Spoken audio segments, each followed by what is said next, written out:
Coronation Day in Britain, that glittering golden climax, stands out as the supreme event of that early period of Queen Elizabeth's succession.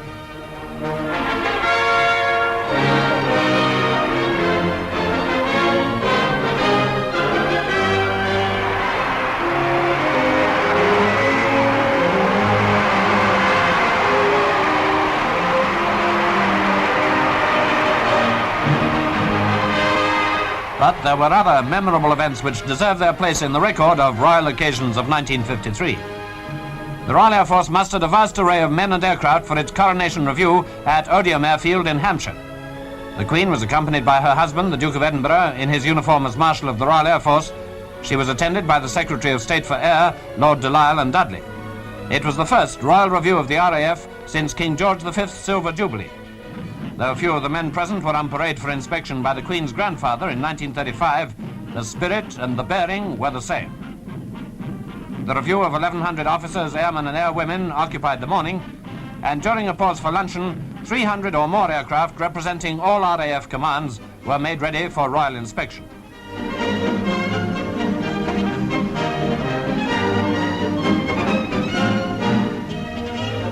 This static display was most impressive. In order to view the machines massed in such quantity and variety, Her Majesty and the Duke entered their car to drive along the lines.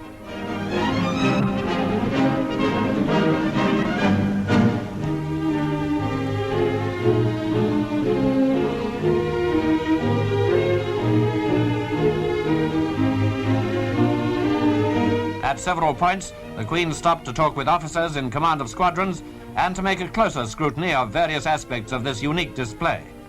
It was a 5-mile tour that lasted a full hour. Then they entered their car again to drive back to the saluting base. For the Queen, delighted as she was by all she had seen, there was still the thrill of the great flypast to come.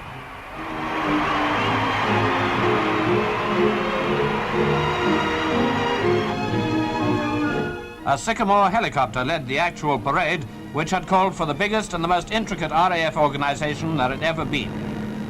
From dozens of stations all over the country, aircraft of all commands, these are training command varsities, converged on Odiham, and one can well imagine the split-second timing that was necessary.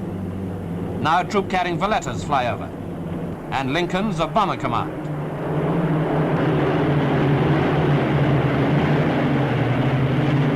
Altogether, nearly 650 aircraft flew past in salute to Her Majesty in this great display of British air power and flying skill.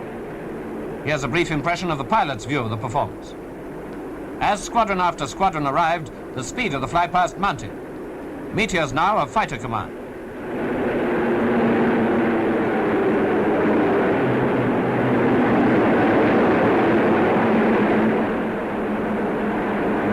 They were followed by the famous Canberra bombers.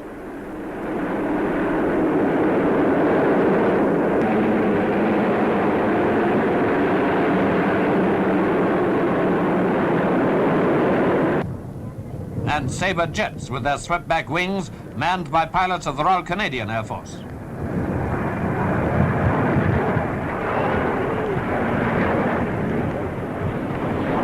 Then came Swifts, with which the RAF was about to be equipped.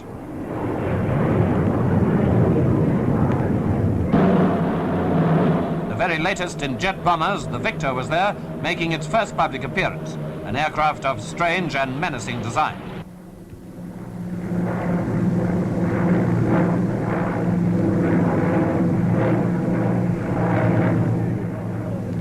There's the delta-shaped Vulcan, another of Britain's newest bombers.